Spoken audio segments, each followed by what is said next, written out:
Every citizen of Canada knows the CBC is bloated, it's fat, it's inefficient, it creates so-so news and not very many good shows. But Brian Lilley writes for The Sun, and he has a whole new perspective, and he joins me right now because you're saying it's more than just a drain of taxpayers' money for no benefit. It's worse. Are you saying that CBC, which doesn't have a single show inside the top 30, isn't what Canadians are watching? Come on.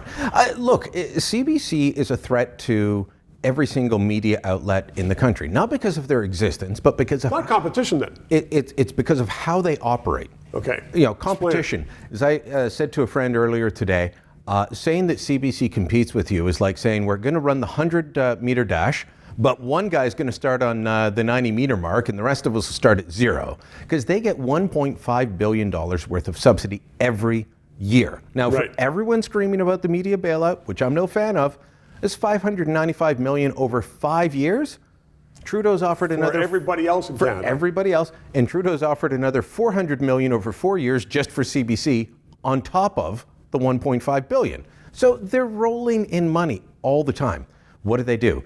They have set their website up like it's a newspaper now. So they compete with every newspaper. So Toronto Star readers... They effectively are a newspaper, aren't they? Yeah, if you're a Toronto Star reader and you're worried about this courtroom battle, there could be cuts in the newsroom. Well, why would they have to cut? They're competing with CBC. Well, private sector should just put up a paywall. How can we? CBC gives away everything for free. Well, you should charge more for your digital ads. How can we? CBC undercuts us.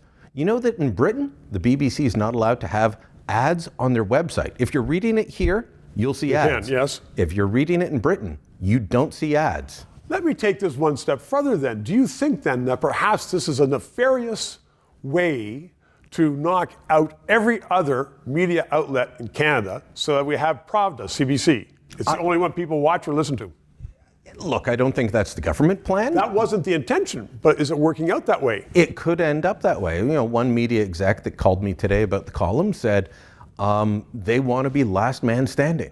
They want to be the only media organization left when everyone else goes under. And they mean the CBC. Yeah, and it's not just, they're not just competing with newspapers, they're not just competing with other TV networks. Bell Media has invested a ton of money in iHeartRadio. They've got the iHeartRadio app so that you can stream your favorite music wherever you are. Yeah. They put a lot of money into it. Like it or not, that's what they did.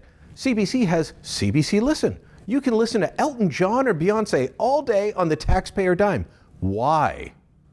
Well, I guess the only solace for private sector is that if anybody's going to muck it up, it'll be the CBC. That's true. 3 minutes. So in 1 year during the pandemic, CBC paid themselves $33 million in bonuses above their great salaries. We need a discussion in this country. We need analysis. If you agree with that, please help us on the air.